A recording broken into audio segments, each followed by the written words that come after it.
What is up, dudes? Welcome back to a brand new McFarlane review, and today we are taking a look at the one and only Arkham Knight Scarecrow figure. I'm pretty excited about this. Let's get into it.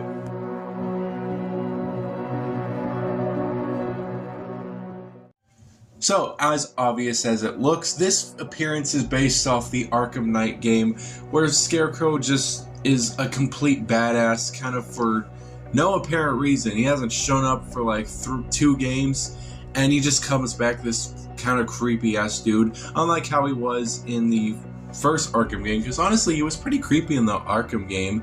I got a lot of Freddy Krueger vibes from the Arkham Asylum game, but this one just feels like, I don't know, it's really hard to just, it's so weird of how his evolution went. Like it was so abrupt, you know, because first he's this crazy maniac, you know, because he seems like a crazy maniac in Asylum. Then he just comes off as just like this psychopath, but just a nice, calm, like, you know, Patrick Bateman type vibes, you know what I mean? That probably doesn't make any sense at all to a lot of you, but he's just a lot more calmer in this one, but he's pretty creepy. I absolutely love this appearance as much as I love Asylum, but just this appearance is a little bit, I don't know, it's probably one of my favorites, but I would love to see an Asylum Scarecrow figure, because I think that would be really cool. But as you can see, this is not only a review, this is a somewhat of a review of a repaint. So I decided to repaint this guy for a couple reasons. Number one, the figure was not as accurate. When I first got the figure, it was pretty much the all black look. There was no brown in it whatsoever. The tubes were more of an orange look, and it wasn't a bad look. Honestly, it was a really cool look for him, but I want my figures to be a little bit more accurate, so I did my hardest to make this guy as accurate as it could. The only things that I wish I did a little bit better were the tubes and I guess a little bit of the gauntlet he has with the needles. But other than that, I think I did as much as I could. So without further ado, let's take a look at the actual figure. The actual figure himself looks amazing. Starting off, the figure didn't come with any accessories. Did come with this little display base, and of course their character card as well. But the figure itself just looks absolutely amazing. The lack of paint was one thing, but like the detailing just really makes up for it, and I absolutely love all the detailing that's on this figure. Starting off with the legs, I love the boots. Boots look absolutely awesome. I especially love the kind of brace on the leg that goes all the way up. It just looks absolutely awesome. It also does limit articulation with this leg than it does with this one, but it's really, really nice. I really do like it. This leg doesn't even need to move that much because, you know, he is in a brace. Honestly, this figure doesn't have that much posability. But he doesn't need that because, you know, he doesn't need to be in crazy poses like the rest of them do. But the way he looks is just awesome. There's so much tubes going around his legs. There's a lot of bandages wrapped around. His shoes are pretty nice. He's got kind of a untucked look here. He also, and his pant leg is over this boot. Looks very, very nice. The actual fabric parts was really fun to do because all I did was just dry brush just a lot of brown paint, and it really helps. It really does bring out the brown a little bit, and with that black kind of canvas look, it really made it kind of a dirty look, and I absolutely love that. Legs are absolutely beautiful. For all the detailing that's on like the belt, it looks awesome. All the pouches are painted as well, and I got all those little silver buttons on it as well. Really, really like the way it looks. Love the belt, looks super nice. All these tubes on his chest look incredible looking. Like the amount of detail that's on his actual body just looks awesome, and painting it was honestly really fun as well. A lot of these things were not painted, so it was a pain to like kind of get in there and just kind of gently paint as much as I could.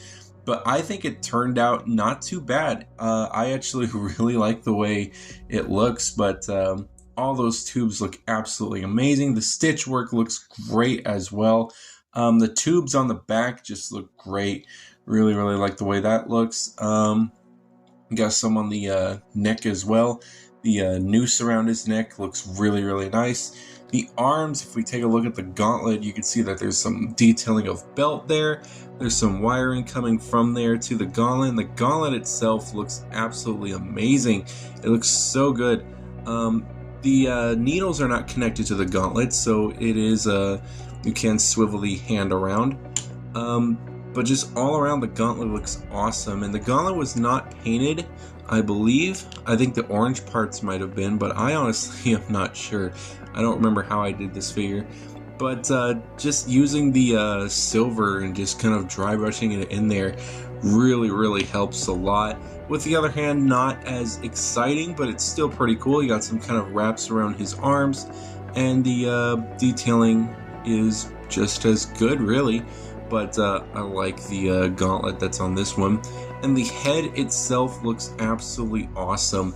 One of my favorite parts about this new Scarecrow is the fact that he's returned, and they mentioned that he's mauled by Killer Croc. Because if you remember, he was kind of taken with him to like the depths of the sewer with Killer Croc, and I guess this is the result of what happened, and Jesus Christ, it's awesome. So when I first saw the images, I was pretty excited about the head sculpt, because the head sculpt looks absolutely awesome. The hood just looks amazing. One of my favorite hood designs. It just looks so awesome with all the stitching and all the detailing and the wrinkles. It just looks so amazing. And with the face is absolutely beautiful. A lot of things caught me off guard with the face, but if we take a little bit of a closer look, you can see that the eyes are more of a swirly, you know, like a hypno swirl. So if you kind of look at that a little bit, that's the kind of vibes I get from this. Now, I think that the eyes, they should be a little bit more clear, because if you do see him in the game, I don't know if it's both eyes or just one, but his eyes look a little clearer, almost like he's blind, and I'm pretty sure he pretty much almost is. But the eyes on this figure just look absolutely awesome. The yellow looks menacing as fuck, and especially if you have him in like dark shots, those eyes are really gonna pop out a little bit. These little tubes on the side of his face look amazing, and my favorite part about the figure is not only does his face look amazing, but the mouth. I had no idea they sculpted in a mouth as well with the teeth. That just is absolutely crazy to me. That just looks so good. But painting the figure was super simple. I didn't really go too much into it, but honestly, I don't think I need to. And I think the way he looks is absolutely awesome. And for paint job, super simple to do. So if you guys want just like a simple project, definitely go for this one.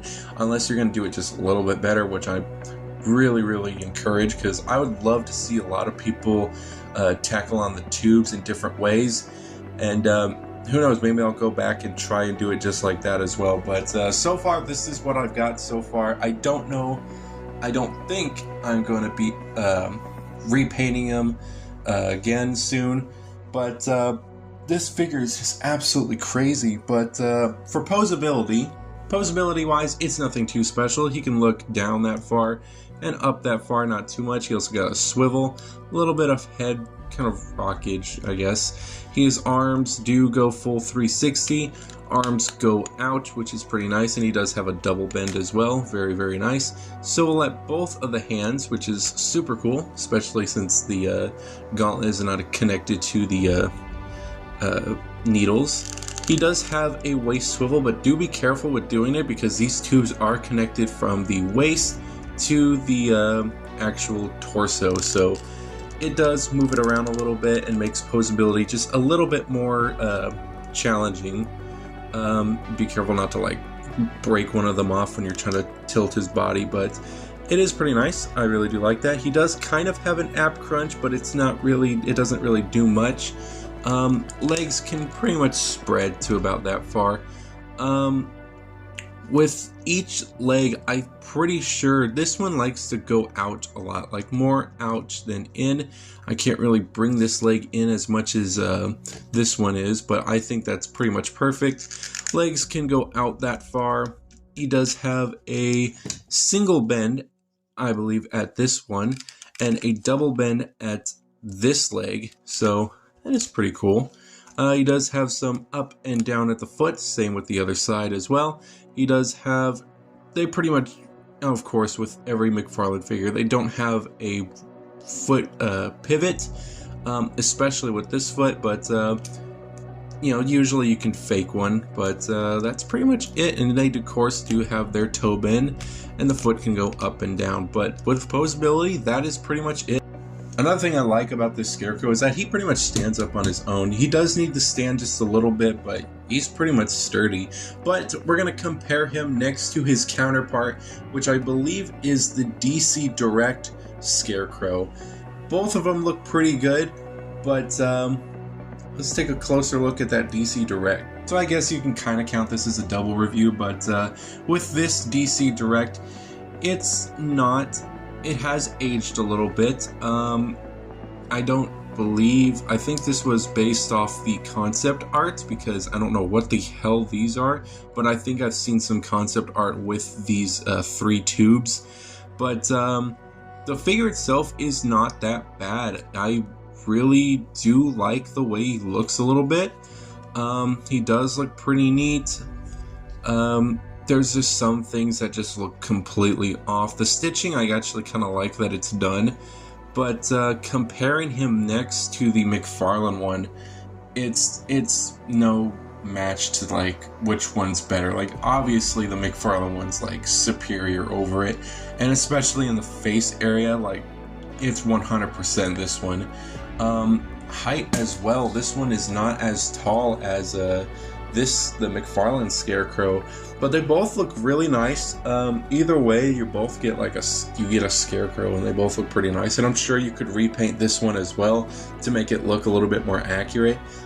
Just things I really don't like about it is these 3 weird ass tubes that jet out so much, and the face is probably like my least favorite part. But everything else looks great. But again, the McFarlane Scarecrow just looks 100 times better than the DC Direct one. But that's pretty much what I wanted to show you guys. But they do look pretty nice together. I actually really do like the way they look.